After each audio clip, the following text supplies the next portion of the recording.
How do you defeat an army that has burrowed so deep underground that your bombs cannot reach it, your artillery cannot touch it, and your engineers cannot explain it?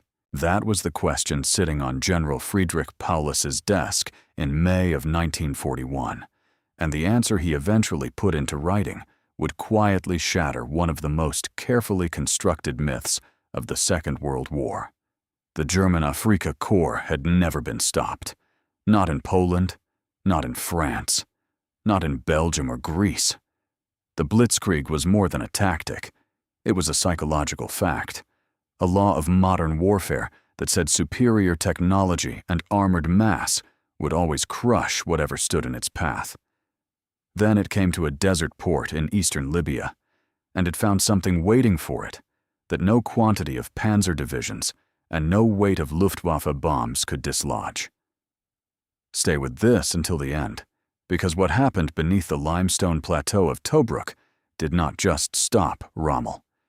It changed what the word fortress means.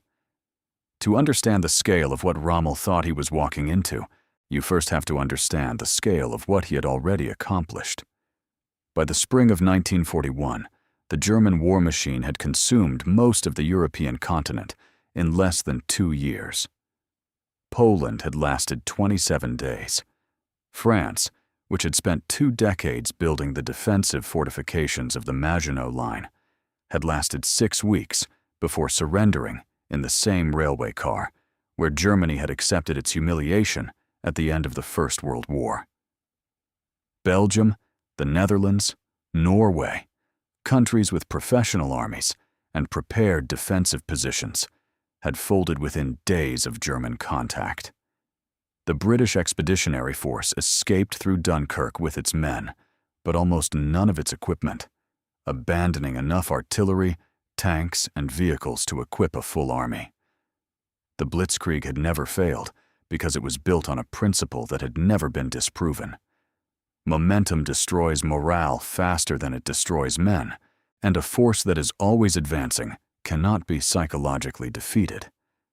In North Africa, the British had initially managed something remarkable. From December of 1940 to February of 1941, General Richard O'Connor led British and Commonwealth forces, including the Australian 6th Division, on a sweep that obliterated the Italian 10th Army. 133,000 Italian prisoners were taken in 2 months of fighting at a total cost of roughly 2,000 British and Commonwealth casualties. The numbers were so lopsided that the Italian soldiers surrendering in columns that stretched for miles actually slowed the British advance. The army was winning so fast it could not process the men trying to give up.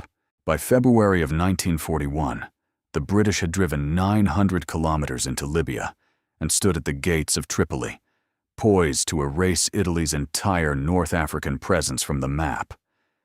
Then Winston Churchill looked at a map of a different theater. Greece was falling. The eastern Mediterranean was threatened. In what historians would later describe as one of the most consequential decisions of the entire war, Churchill diverted the cream of British strength in North Africa, including the veteran 6th Division and the best armor available, to shore up the disaster unfolding in Crete and Greece. The formations left behind to hold Libya were understrength, under-equipped, and exhausted. The generals who received the orders objected. The politicians overruled them. And on the 10th of February, 1941, the ship carrying General Erwin Rommel docked in Tripoli. Rommel's orders from Berlin were explicit: conduct only defensive operations until his full force had arrived and been organized. This instruction lasted approximately 6 weeks before he ignored it entirely. On the 24th of March, operating on his own initiative and against the express wishes of his superiors, Rommel launched an offensive with the forces he had. 600 miles of German advance followed in less than 2 weeks. The British rear was in total chaos. Panzer columns appeared and disappeared as if from nowhere, cutting supply lines, encircling units, outflanking every defensive position before it could be properly organized. On the 6th of April, a German motorcycle patrol near a place called Martaba intercepted a British staff car in the darkness and captured the two most senior Allied commanders in the theater, General Philip Neame, military governor of Cyrenaica, and General Richard O'Connor, the architect of the Italian defeat. 2 men. One night. The Allied command in North Africa was suddenly headless. General Archibald Wavell, commanding British forces across the entire Middle East from Cairo, studied his map and identified the single point on which everything else depended. Tobruk, a small port town on a peninsula jutting into the Mediterranean on the eastern Libyan coast, was the only deep-water harbor between Benghazi and Alexandria. Without it, Rommel's supply line stretched 900 miles back to Tripoli, a logistical impossibility for sustained offensive operations in the desert, where vehicles burned fuel at tremendous rates and tank engines deteriorated rapidly in heat and sand. With Tobruk, Rommel could sustain a drive to the Suez Canal, threatening the entire British position in the Middle East. Wavell ordered the port held for at least 2 months.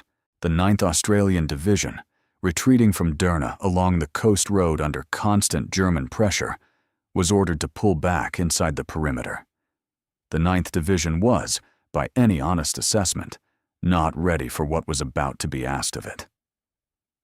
Formed on the 23rd of September, 1940, less than 7 months earlier, it had conducted individual and small unit training, but had never exercised its regiments as combined arms battle groups. Its own artillery was not yet ready for operations, so it had been assigned British artillery regiments instead. One of its brigades was short an entire battalion on garrison duty elsewhere. It arrived at Tobruk almost exhausted from the retreat, carrying insufficient weapons, driving vehicles badly in need of maintenance. It was a formation that, by every conventional military calculation, should not have been trusted with the defense of anything that mattered. The man who was going to transform it into something else entirely looked nothing like a general. Major General Leslie James Morshead had a deceptively mild expression, the face of a bank manager perhaps, or a shipping company executive, which in fact he had been and would be again. His soldiers watched him squint and stroke his chin when he was working through a problem, and because the gesture reminded them of the villain from the Flash Gordon comic strips, they gave him a nickname that has followed him through history. They called him Ming the Merciless. The name captured something real. His precise, incisive speech and flint-like scrutiny conveyed authority and ruthlessness, even on brief acquaintance. He was not the sort of general who raised his voice. He was the sort who spoke quietly, expected to be obeyed exactly once, and remembered forever if he was not. His biography was a weapon of a particular kind.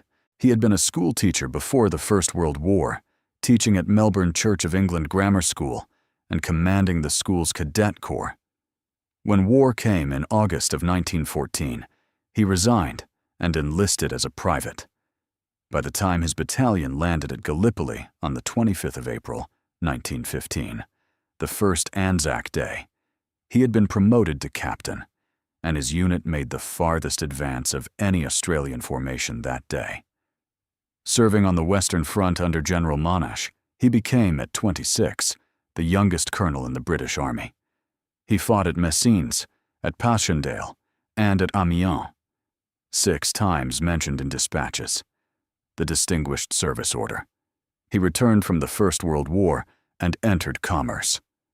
Orient Steam Navigation Company, then the Bank of New South Wales, then the chairmanship of David Jones. Between the wars, he remained active in the part-time militia, commanding battalions and brigades, never quite civilian, and never quite soldier. When the Second World War began, he returned to uniform, and in February of 1941, with his new division half-trained and its artillery not yet ready, he was handed the most important defensive assignment in the entire Middle Eastern theater. On the evening before the 9th Division withdrew completely into Tobruk, Morshead assembled his senior officers and delivered instructions that were not inspiring rhetoric, but a precise operational framework. There would be no Dunkirk here. There was to be no surrender and no retreat. If they had to get out, he told them, they would fight their way out. Then came the 4 principles on which everything would rest. No ground would be given up. The garrison would dominate no man's land through extensive nightly deep patrolling. No effort would be spared in improving the defensive positions, and the defense would be organized in depth with a large mobile reserve ready to strike at any penetration. These were not slogans. They were a framework, and Morshead enforced every point of it with the attention to detail of a man who had spent 2 decades running international shipping routes and understood the difference between a plan and a plan that was actually executed. The fortress itself had been built by the Italians during their occupation of Libya. The main defensive line, called the Red Line, consisted of 150 individual strong points arranged in a zigzag across the limestone plateau, each separated from the next by roughly 750 yards. Each post was constructed into the ground. 3 circular concrete weapons, pits connected by a covered communications trench 2.5 meters deep, invisible from outside at close range because it was topped with boards and a thin layer of sand. Forward of the perimeter ran an anti-tank ditch of varying depth, partly concealed by a similar covering of light boards and desert debris, behind layers of barbed wire and scattered minefields. 2 miles behind the Red Line sat the Blue Line, with reserve battalions. 2 miles behind that, the Green Line, the last resort near the harbor itself. The terrain around the perimeter was, for an attacker, a nightmare. An almost perfectly flat expanse of bare desert with no natural cover in any direction. A soldier advancing across it in daylight was exposed to fire from everywhere simultaneously. But that same flat desert concealed a geological reality that nobody in either army initially understood would become decisive. Beneath a thin skin of sand and gravel lay solid limestone that stopped any entrenching tool before it reached useful depth. The men outside the perimeter could not dig. The men inside, who had access to Italian engineering equipment, naval demolition teams, and the escarpments along the harbor, could. That difference, in the months to come, would be measured in hundreds of lives. The Australians had also inherited from their Italian predecessors something requiring ingenuity rather than training.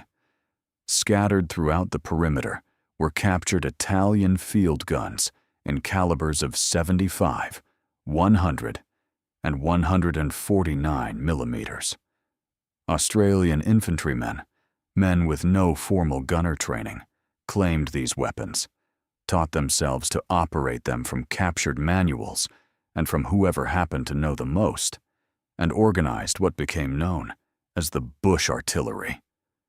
One early firing was described by a war correspondent present as considerably more menacing to personnel in the vicinity than to the enemy. They learned. They adapted. Within weeks, the bush artillery was contributing genuine fire support at positions where conventional guns could not be placed, firing captured ammunition from captured weapons in the hands of men who were supposed to be riflemen, and had decided that was no longer a constraint that applied. Rommel arrived outside Tobruk on the 10th of April, 1941. German aircraft dropped surrender leaflets on the garrison. Single soldiers waving white handkerchiefs would not be fired on, the leaflets promised. White handkerchiefs were not a luxury available to men rationed to 3 pints of water per day in extreme desert heat, and the observation was noted in Australian unit diaries without sentimentality. Rommel announced that his next objective was the Suez Canal, and he expected to be through Tobruk in 24 hours, just as the Australians themselves had cleared it from the Italians in a day and a half in January. He wrote to his wife Lucy at dawn on the 14th of April. "Today may well see the end of the Battle of Tobruk," his letter said. The German plan for what became the Easter Battle was straightforward on paper. The 5th Panzer Regiment would breach the Australian perimeter on the southern side, near the El Adem Road, and drive through a gap. 2 battalions of tanks would push north in column, then split, one driving to a crossroads 5 miles inside the perimeter, the other turning northwest toward Fort Pilestrino and the Australian divisional headquarters. The Italian Ariete Division would follow through the breach and exploit. This was the standard breakthrough formula, the formula that had worked everywhere else. Strike hard at a specific point, widen the breach, pour through before the defenders can reorganize, destroy their command before they can respond. What followed was a cascade of failures so complete that a German military historian would later need 3 pages of dense analysis simply to list them. Australian aggressive patrolling in the days before the attack had denied the Germans any effective close reconnaissance of the perimeter. They could not determine where the defenses were strongest, where the ditch was deepest, or where the gaps were. The Italian maps they were using were years out of date, and the Luftwaffe had provided no aerial reconnaissance photographs. German engineers, responsible for guiding the attacking columns to their crossing point over the anti-tank ditch, chose a point 2.5 miles west of the planned site on the El Adem Road, because they did not know precisely where the planned site was. This error cascaded into everything that followed. The night attack began in darkness and immediate disorder. A defective spotlight on one of the lead vehicles blinked on and off, advertising the column's position at random intervals. The regimental staff, following behind the combat elements, got mixed among logistical vehicles and lost contact with the tanks. The commander broke radio silence to reassemble his units, and British artillery opened immediately on the transmission. The engineer guides, attempting to recover from their initial error, led an entire armored force across the front of the British defensive positions in the dark. By the time the attackers finally reached the gap in the anti-tank ditch, the artillery preparation that was supposed to have suppressed the Australian defenders had been fired, had gone cold, and had accomplished nothing because the infantry behind the tanks had not yet arrived. The tanks crossed through the breach without infantry support, without coordinated timing, and without any coherent connection between the 2 battalions that were supposed to be operating together. The Australian infantry did exactly what Morshead had told them to do. They let the tanks through. 38 tanks of the 5th Panzer Regiment's 2nd Battalion formed up nearly a mile inside the wire and began advancing north. The machine gunners who had been riding on the tanks to provide infantry support were already mostly dead, cut down by artillery fire as they crossed open ground. The tanks moved forward without them. Ahead lay 32 25-pounder guns of the 1st and 107th Royal Horse Artillery, firing over open sights at 600 yards. To the left, mobile anti-tank guns were working around the German rear. To the right, the 1st Royal Horse Artillery sat hull down on the east side of the El Adem Road. Behind the tanks, the Australian perimeter posts were still fighting, still manned, covering the gap through which the German infantry would have to pass to reinforce. The tanks were inside the killing ground, exactly as planned. The British artillerymen who held that position deserve a specific form of recognition. They stood at their guns in prepared pits in the desert, firing at enemy tanks closing to within 600 yards, and they didn't break. They lost 1 gun and 10 men killed. They destroyed 5 tanks outright and blew the turret completely off one 22-ton Mark IV. The moment the 2nd Battalion turned to withdraw, it ran directly into the following 1st Battalion. German tanks collided with German tanks in smoke and dust. The formation broke. British cruiser tanks joined the engagement from the eastern flank. The killing became general. At a ruined building inside the perimeter, called Goshen's House, B Company of the 2nd 17th Battalion attacked 100 Germans who had taken shelter there. They used grenades and bayonets. They killed 18 and captured 18. 75 more were taken prisoner at the gap itself as they tried to retreat back through the wire. Something had already happened the night before the main assault that should have told the Germans everything they needed to know. On the night of the 13th of April, during the preliminary fighting, a German patrol of 30 men broke through the wire near Post R33 and dug themselves in 100 yards from the position. Lieutenant Colonel McKell counterattacked with 6 men and grenades. In the fighting, a 24-year-old private from a farm near Wagga Wagga took wounds to his stomach and neck that would kill him within hours, and kept fighting. Corporal Jack Edmondson put a bayonet through multiple German soldiers to save his officer's life, drove the patrol back, and then returned with his comrades. He died the following day. He was posthumously awarded the Victoria Cross, the first Australian to receive that distinction in the Second World War. He was buried near where he fell, in the desert that a German army had believed no one could hold. The final accounting of the Easter Battle was a number the German High Command found difficult to process. Australian and garrison losses: 26 killed in action, 24 wounded. German and Italian losses: 150 killed, 250 taken prisoner, 29 tanks destroyed from the 112 available, 17 aircraft. A captured veteran of the campaigns in Poland, France, and Belgium said what his commanders could not. "I cannot understand you Australians. In Poland, France, and Belgium, once the tanks got through, the soldiers took it for granted that they were beaten. But you are like demons. The tanks break through, and your infantry still keep fighting." Rommel did not accept the Easter Battle as a verdict. He interpreted it as a problem of preparation, of coordination, of insufficient force at the point of penetration. He spent 3 weeks reorganizing, bringing up the 15th Panzer Division, planning a more deliberate assault on the southwestern corner of the Red Line. What military historians call the Battle of the Salient began on the 30th of April, 1941, with a force considerably larger and better organized than the Easter assault. At 6:30 in the evening, Stuka dive bombers saturated the Red Line positions, while artillery opened a concentrated barrage on the southwestern corner of the perimeter. Tanks from the 15th Panzer Division rushed the wire. What deserves recognition alongside the German assault is what the Italian sappers from the Ariete and Brescia divisions did next. They ran forward through withering machine gun fire and planted explosive charges that blew open lanes through the wire for their own divisions to advance through. Men who had been dismissed throughout the campaign as reluctant fighters were dying to open a breach for their German allies, and the Australians were making them pay for every meter.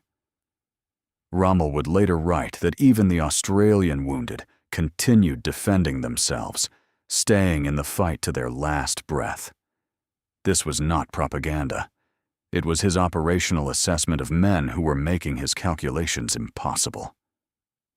After 4 days of fighting, from the 30th of April through the 4th of May, the Germans held a permanent wedge in the southwestern perimeter. This became known as the salient, and it was as far as the Germans would ever get inside the Tobruk perimeter. German losses in the 4 days reached approximately 1,000 casualties, 12 tanks destroyed, and 32 more damaged. Garrison losses were 59 killed, 355 wounded, and 383 missing in action. Rommel had the unusual intellectual honesty to record precisely what had happened to him. In this assault, he wrote in his papers, they had lost more than 1,200 men killed, wounded, and missing, a figure that demonstrated with brutal clarity how sharply the casualty curve rises when a force designed for mobile warfare is forced into positional combat. Position warfare, Rommel concluded, is always a struggle for the destruction of men. He understood precisely what he was facing. He never said it publicly.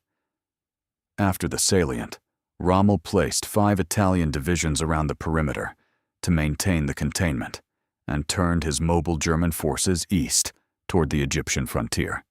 The assault phase was over. What remained was the siege, and inside the perimeter, the Australians had been quietly building something that German engineers would eventually need to put in writing. Go beneath the limestone plateau into the world that the Afrika Korps could see only from the outside, and understand what was being constructed in the months between April and October of 1941. The desert outside the perimeter was bare rock, with almost nothing a man could cut into.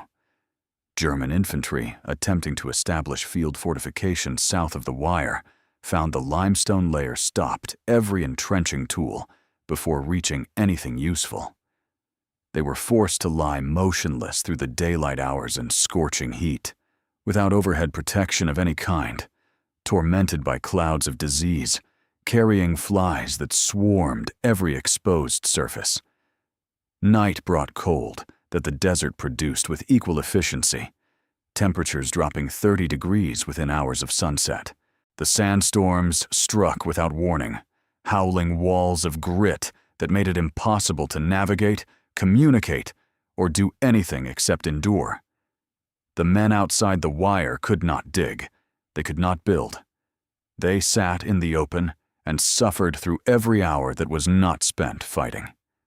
Beneath the Australian positions, a different world had taken shape. The Italians who built the original Tobruk defenses had been thoughtful engineers. They had constructed, among other things, a large natural cave in the limestone escarpment on the eastern side of the harbor, the Senussi Cave, reinforced with a concrete arch. When the Australians discovered it, they recognized immediately what it could become. On the 28th of August, 1941, Australian engineers detonated explosives to blast a military road into the limestone cliff above a wadi east of the harbor. They laid a 400-yard narrow-gauge railway, 2 feet wide, running from that road deep into the cave. When completed, the Senussi Cave could receive and store up to 300 tons of ammunition and supplies, completely beyond the reach of any Luftwaffe bomb, regardless of caliber, because a Stuka diving at a cliff face cannot deliver its payload into solid rock. Near the harbor, the Australians had developed an underground telephone exchange, a rock tunnel cut into the escarpment near sea level, connecting via a second passage to Admiralty House 40 feet above. 2 45-degree angles were built into the main tunnel to absorb blast pressure.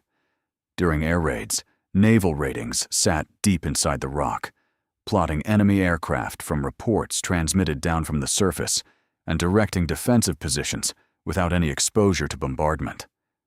The tunnel also housed a casualty clearing station and a naval sick bay in separate chambers, all of it immune to the 2,000-pound bombs falling on the town above. Individual soldiers built their own shelters from whatever could be salvaged. The twisted metal of wrecked ships, captured Italian materials, local stone, canvas stripped from damaged vehicles. They called these shelters their dingas, an Australian word that means approximately. A thing without a better name. Some were barely large enough to lie down in. Others had been elaborated through months of patient work into actual rooms. One regimental aid post occupied a cavern beneath a fig tree, too small to stand upright in, where wounded men lay in near darkness waiting for treatment, while the ground shook above them. The conditions inside these spaces were a sustained assault on everything that makes physical existence bearable. Canned bully beef and hard biscuits, no fresh vegetables, heat, flies, the unrelenting alertness of men who never slept deeply because the next shell might be the one that found the roof. And yet, something extraordinary developed in this impossible place. On certain evenings, as the sun dropped below the western horizon, an informal truce came into being. Neither side ordered it. Neither side officially acknowledged it. Both sides observed it. The Australians came out of their covered trenches, stood up straight for the first time in 12 hours, stretched limbs cramped in 2.5-meter concrete passages, and went about the business of water collection and ration distribution. The Germans did the same. When the truce was over, the Germans, with characteristic punctuality, would fire a clip of tracer rounds into the night sky as a signal that the cessation was concluded. Then both sides went back to trying to kill each other.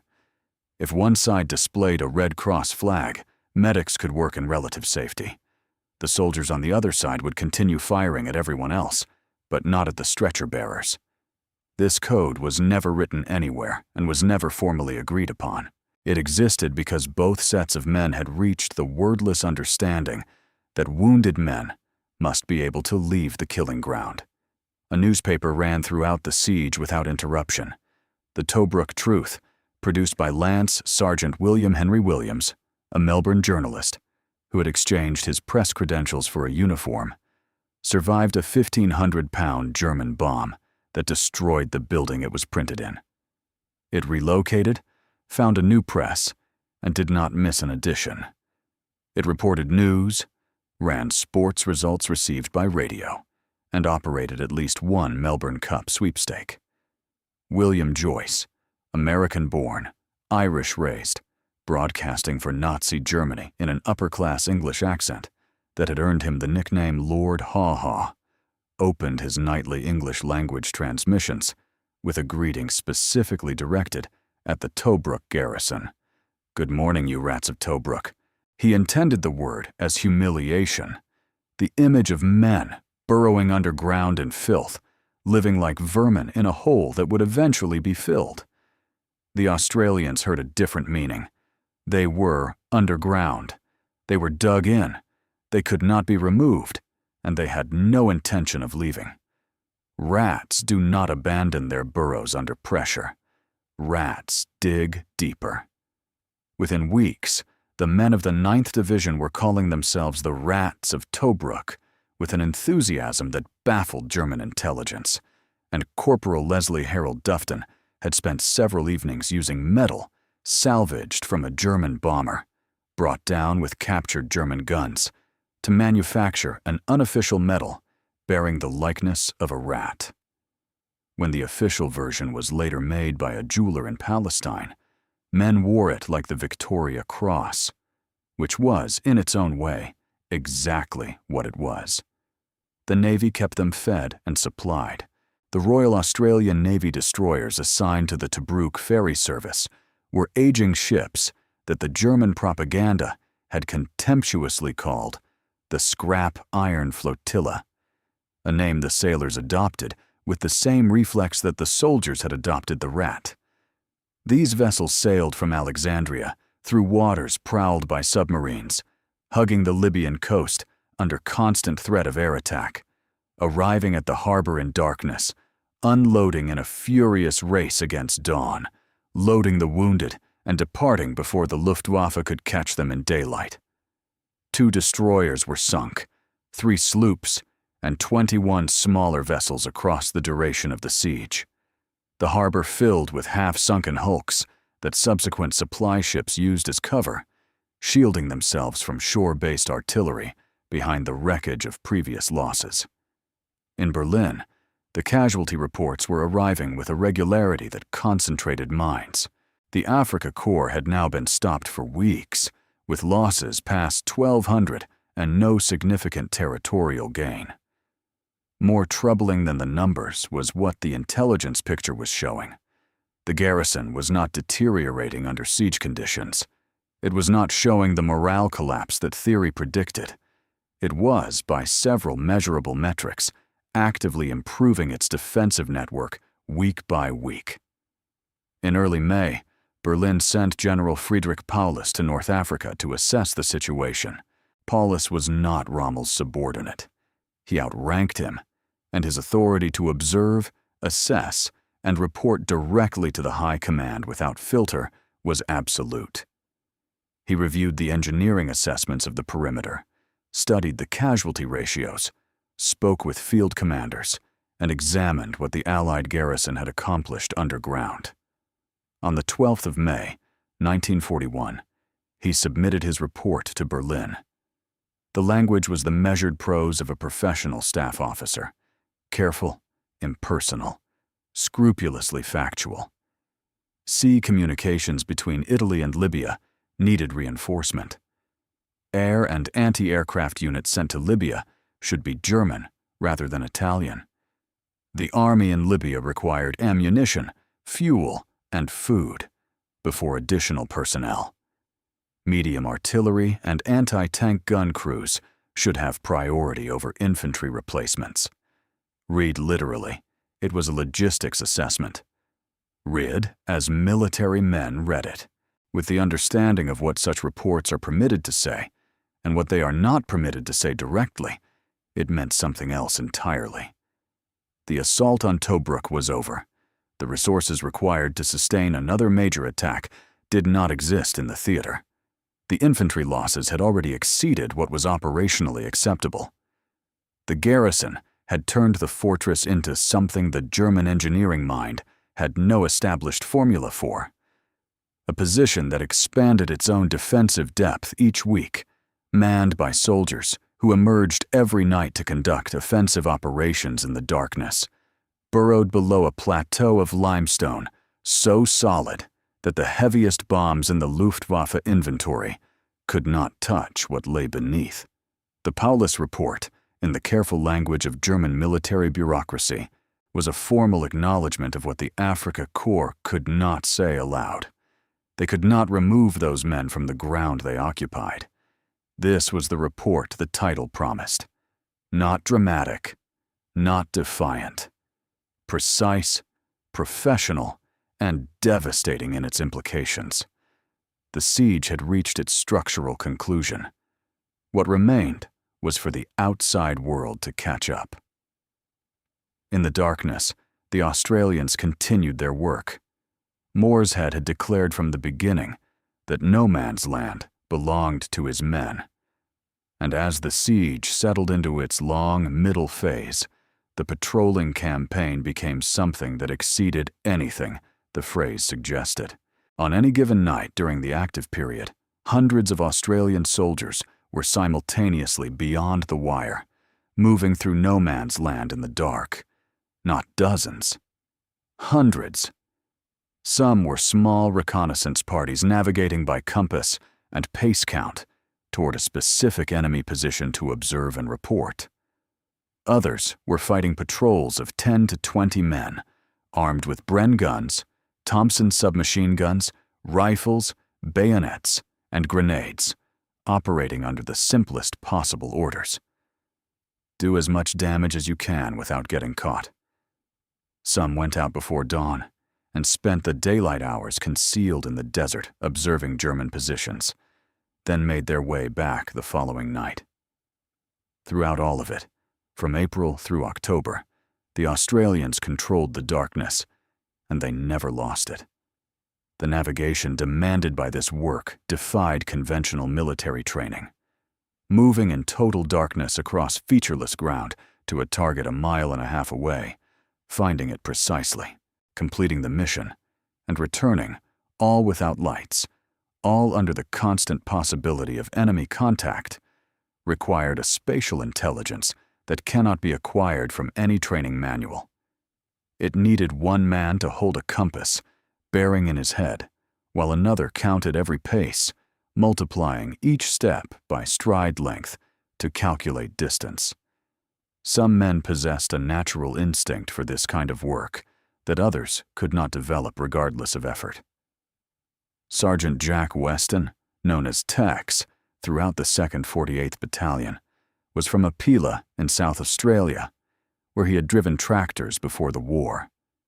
Tall, loose-limbed, with the physical ease of a man who had spent his life in outdoor labor, he was described by those who served alongside him as a real bushman who could navigate by the stars across open country. In darkness, with a precision that his contemporaries found almost impossible to explain. Between April and the end of July, Weston conducted 23 documented patrols through the salient sector, the most dangerous zone of the entire perimeter, where in some areas, German and Australian positions were separated by only a few hundred meters, and where both sides had laid mines and booby traps in such density that a misjudged step at any point was fatal. His Distinguished Conduct Medal citation noted specifically that his work had been done repeatedly in areas under constant enemy observation, at night, without support, and without incident of capture or serious casualty. Sergeant Geoff Hunt, of the 2nd 13th Battalion, was built on entirely different lines. Short, wiry, he had initially been rejected by the Australian Imperial Force for being too small. He persisted through multiple applications, and the height he eventually provided on his acceptance papers, 5 feet and 5 inches, was, by the assessment of men who served alongside him, almost certainly an exaggeration produced for administrative purposes. In the pioneer platoon, Hunt worked in ways that suited his temperament, often alone or with a single partner, going out in front of the manned posts in total darkness to lay barbed wire, find mines, or remove them. He became so familiar with the approaches between the posts and the enemy wire that he moved through the landscape in darkness with the confidence of a man in his own house. Those who followed him described a natural authority that inspired complete trust, a man with wonderful control over those he led, whose soldiers would follow anywhere and do anything for. When the battalion prepared attacks in June, Hunt took parties out on 2 consecutive nights to clear booby traps and mines from the approaches. Mortar fire killed or wounded several men around him. He extracted the wounded and returned to finish. He received the Distinguished Conduct Medal. On the 30th of November, 1941, nearly at the end of the siege, a piece of German shrapnel found Hunt during a movement into position at Ed Duda. He died the following day and was buried in the Tobruk War Cemetery. The youngest of the 3, and the one whose single night's action captures most completely the character of the patrolling campaign, was Sergeant Ron Patrick of the 2nd 15th Battalion. Chester Wilmot, the Australian war correspondent, who was at Tobruk and who knew what first-rate soldiers looked like, saw Patrick in the flesh and described him as a slip of a lad who barely looked his 21 years. Before the war, Patrick had worked as a clerk in a country store in Queensland. On the night of the 31st of August, 1941, he led an assault party of 11 men against a heavily fortified Italian post, mines in front of it, tripwires at the perimeter, 3 machine guns inside, and a garrison that had been observing Australian patrol activity for weeks. The approach, conducted in total silence across ground, seeded with devices that would kill a man who placed his weight wrong, required a concentration of nerve that could not be sustained at anything above a crawl. They covered the last few hundred yards on their hands and knees. Then a flare went up. Captain Bode, commanding the fighting element, shouted the only instruction available. "Come on, boys, up and at them." They charged. A hand grenade bounced off Ron Patrick's helmet before it exploded, struck the ground near him, and detonated close enough to knock him flat and stun him momentarily. He rolled over, recovered himself, and threw 2 grenades into the nearest trench. He ran for the end machine gun position, jumped into the weapons pit on top of 3 Italian soldiers, and fought them with his bayonet in the darkness until the blade snapped. He drew his revolver and shot the 3rd man as the man tried to escape into an adjacent dugout. He made it back to the wire. Bode made it back too, helped across the open ground despite a hip wound. 6 men from the patrol were casualties. Patrick received the military medal. Exactly 1 year later, on the 1st of September, 1942, at the First Battle of El Alamein, Sergeant Ron Patrick was killed in action near Tel El Asa. He is buried in the El Alamein War Cemetery. In July alone, a single month during the siege, Australian patrols killed 180 enemy troops and wounded at least 230 more. This was not from organized attacks or formal operations. It was the accumulated result of small groups going out in the dark every night and returning with the work done. The German response to this sustained campaign revealed something that no official communique ever acknowledged openly. German patrols operated in no man's land, but were less frequent, less effective, and less aggressive than their Australian counterparts. In formal military assessments that were later captured and translated, a German unit commander described the situation in terms his superiors would not have welcomed. The Australian is unquestionably superior to the German soldier in the use of individual weapons, especially as a sniper, in the use of ground and camouflage, in his gift of observation and the drawing of correct conclusions from it, and in every means of taking his enemy by surprise. A professional officer, trained in one of the most technically accomplished armies in history, had written a formal assessment of an enemy he could not counter. Nobody in the Afrika Korps could. The evidence of that impotence appeared in the salient in September of 1941, when Australian patrols discovered Italian corpses that had been wired by German hands with booby trap devices, charges attached to the waist, to the shoulder straps, to the helmet, and arranged in positions where Australian soldiers might approach them. The Germans had begun converting their dead Italian allies into traps. It was the act of a force that had exhausted its better options in the darkness. By July of 1941, the shape of the siege had clarified completely. The garrison was winning every engagement it was invited to have. It owned the night, but it was being slowly consumed by the conditions it was enduring, and Morshead could see what months of desert heat and vitamin-deficient rations were doing to his men's bodies. He wrote to Generals Blamey and Auchinleck. The physical condition of the garrison was deteriorating. His men needed to be relieved. Churchill objected. The rats of Tobruk had by this point become one of the most powerful propaganda symbols the British Empire possessed. Moving the Australians was operationally inconvenient and would, Churchill argued, require postponing Operation Crusader, the major offensive being planned to relieve the fortress from outside. Prime Minister John Curtin of Australia understood his soldiers better than London did, and he backed Blamey's formal request with the full authority of his government. It was one of the first significant assertions of Australian independence in military decisions that Westminster tradition technically reserved for Churchill's prerogative. The argument took weeks to resolve. Eventually, Auchinleck agreed to begin a phased relief, getting the 9th Division out and getting British, Polish, and Czechoslovakian replacements in required a sustained feat of naval logistics.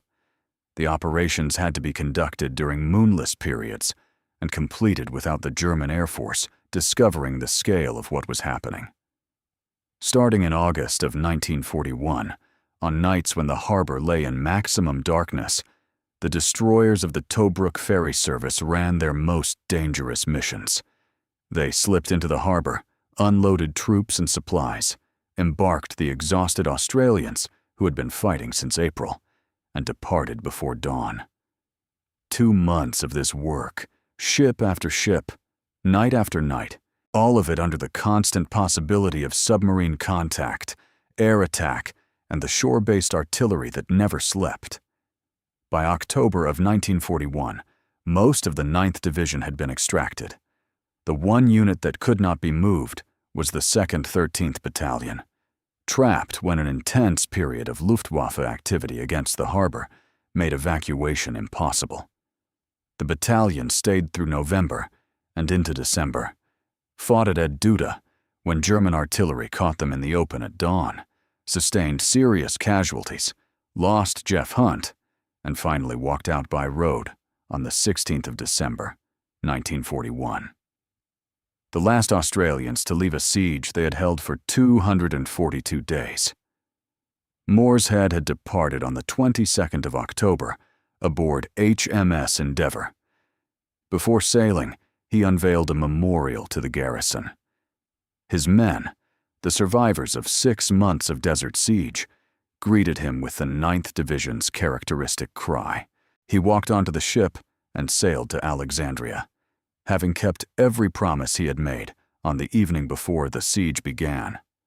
Operation Crusader, the British offensive that finally reached Tobruk from outside, began on the 18th of November, 1941. Hard fighting continued for weeks across the frontier. On the 7th of December, Rommel made the decision to fall back to Gazala. The 242-day siege was over. Australian losses from the 9th Division between April and October: 749 killed in action, 1,996 wounded, 604 taken prisoner. Total Allied garrison casualties across the full siege, approximately 3,000 dead and wounded. Axis casualties reached roughly 8,000. The casualty ratio was remarkable, but it was never the measure that mattered. The measure that mattered was what the siege had cost Rommel in the currency he could least afford. For 242 days, he could not use the only deep-water harbor between Benghazi and Alexandria. His supply line remained between 900 and 1,500 miles long. German tank engines deteriorated in desert conditions, operational life dropping from 1,400 miles to between 300 and 900 miles per unit. Every German advance toward Egypt was operationally precarious for the same reason. Tobruk was a hand around Rommel's logistical throat that tightened every time he moved away from it. The proof came the following year in the most brutal possible form. On the 21st of June, 1942, Rommel took Tobruk. He did it in a single day, against a British garrison that fought with courage, but without the particular philosophy Morshead had drilled into his division. Churchill, receiving the news in Washington, called it one of the most devastating military humiliations of the entire war. The same fortifications, the same limestone plateau, the same harbor. Without the 9th Division inside it, Tobruk fell in a day. The contrast required no elaboration from anyone. Friedrich Paulus, the man who had written the report, who had told Berlin in precise professional language that the garrison could not be dislodged, surrendered the German 6th Army at Stalingrad on the 2nd of February, 1943. 330,000 German soldiers went into Soviet captivity. The man who had identified the limits of what German forces could accomplish against determined defenders in fortified ground discovered those limits again, at a scale that altered the entire trajectory of the war. Some arguments conclude themselves. The tactical lessons of Tobruk moved directly into doctrine. Morshead's 4 principles: no ground surrendered, domination of no man's land, continuous improvement of positions, defense in depth with mobile reserves, were formally adopted by the British War Office. The specific combination of artillery depth, the counterintuitive instruction to let tanks pass and destroy the following infantry, and the use of aggressive night patrolling to maintain offensive momentum while conducting a strategic defense are still analyzed in staff colleges on several continents. Morshead led the 9th Division at El Alamein, where it played decisive roles in both battles, and then came home to the shipping company and the bank and the department store, and died on the 26th of September, 1959. The last official member of the Rats of Tobruk Association died in August of 2024, aged 102. There is a German military document, formal, measured, written in the professional language of staff assessment, that describes what the Afrika Korps Engineering Corps found when it tried to understand what the Australians had built at Tobruk. The garrison has created, it notes, an underground complex that expands each week, that cannot be reached by bombardment, that cannot be degraded by artillery, and that is being used as a base for offensive patrolling operations against forces with numerical and technological superiority. The men who occupy this position are not behaving as besieged men behave. What to do about it is not stated. That was Paulus's job.